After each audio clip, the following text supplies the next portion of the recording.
Dear students, एक example करते हैं स्लाइडिंग ऑफ अ पार्टिकल के बारे में। A rough inclined plane is inclined at an angle x to the horizontal where tan x is 2.4. A small block of mass 0.6 kg is held at rest on the plane by a horizontal force of p Newton. This force acts in vertical plane through a line of greatest slope as shown in the diagram. The coefficient of friction between the block and the plane is 0.4. The block is on the point of sliding down the plane. By resolving force parallel and perpendicular to the inclined plane or otherwise find the value of P. तो इसको solve करते हैं। ये हमारे पास particle है और इसका wait vertically downward और ये इंक्लाइन प्लेन के ऊपर प्लेस्ड है और इंक्लाइन प्लेन हॉरिजॉन्टल के साथ एंगल x डिग्रीज बना रही है।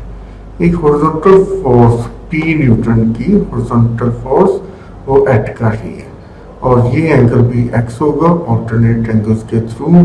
अगर हम इसको रिजॉल्व करें तो ये हमारे पास बन जाएगा p sine of x and ये बन जाएगा हमारे पास p cos ऑफ x। ये p sin x और ये p cos x।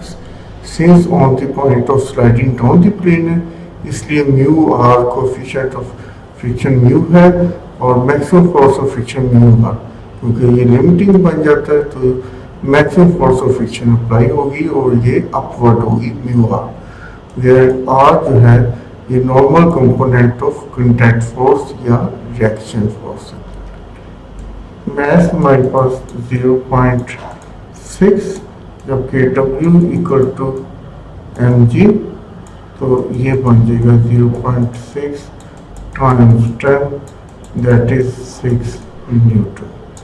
ये 6 न्यूटन आ जाएगा। ये x है, ये 90 माइनस x और ये अगेन x और ये फिर आ जाएगा हमारे पास 6 cos ऑफ x और ये हमारे पास आ जाएगा 6 साइन ऑफ x और ये r और ये सारा इक्विलिब्रियम में है और म्यू आर अपवर्ड एक्ट कर रहा है। p cos x भी अपवर्ड एक्ट कर रहा है, 6 sin x डाउनवर्ड एक्ट कर रहा है। तो tan x देखते हैं, tan x किसके इक्वल है? tan x इक्वल है 2.4 के, दैट मीन्स 24 बाई 10 और इसको हम 2 से डिवाइड करें तो ये आ जाएगा 12 by 5। tan x is 12 by 5।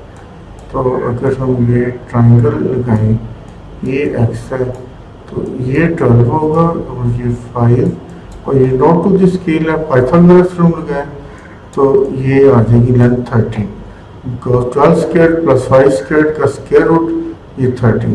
तो यहाँ से हम साइन x फाइंड कर सकते हैं। साइन x इक्वल आ जाएगा 12 बाई 13 वेरस कोस x ये इक्वल आ जाएगा 5 बाई 13 के। तो ये हम यहाँ पे अप्लाई कर देते हैं। ये आ जाएगा म्यू जबकि इक्वल है 0.4। तो पैरेलल टू दी हम लेते हैं इंक्लाइन प्लेन तो ये बन जाएगा mu R plus p cos of x equal to 6 sin x, 6 sin x। और आर भी फाइंड आउट कर लेते हैं। आर इक्वल आ जाएगा p sin x plus 6 cos x। R equal आ जाएगा क्योंकि ये p sin x downward rate कर रही है और 6 cos x भी ये भी डाउनवर्ड रेट कर रही है। तो ये आर इक्वल आ जाएगा p sin x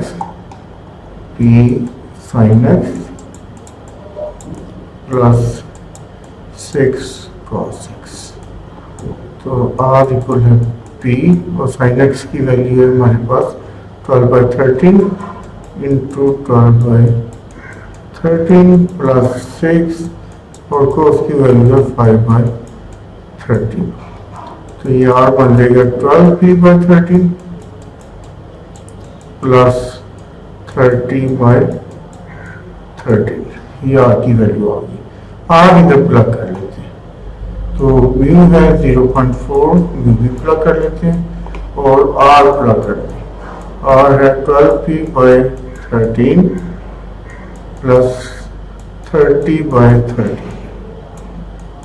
plus P तो फाइंड आउट करना है इंटू cos x है 5/30, तो ये बन जाएगा 5p/13 इक्वल आ जाएगा 6 और sin x है 12/13 से मल्टीप्लाई करते हैं तो ये सारे 13 ये सारे कैंसल आउट हो जाएंगे और एक्सपैंड भी कर देते हैं तो आ जाएगा 4.8p प्लस 30 इंटू 0.4, तो 30 टाइम 4/10 कैंसिल हो जाएगा तो ये 12 आ जाएगा प्लस 5p क्योंकि 13 कैंसिल हो जाएगा और यहाँ भी 13 कैंसिल हो जाएगा तो आ जाएगा 72।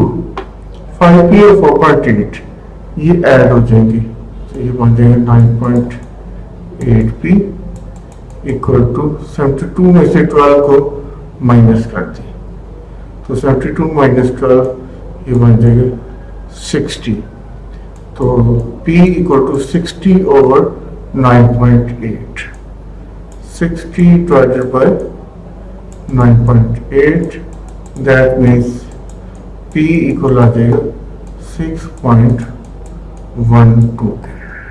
तो p की वैल्यू ये जो हॉरिजॉन्टल फोर्स थी हमने फाइंड आउट कर ली और p की वैल्यू हमारे पास आई p इक्वल टू 6.12।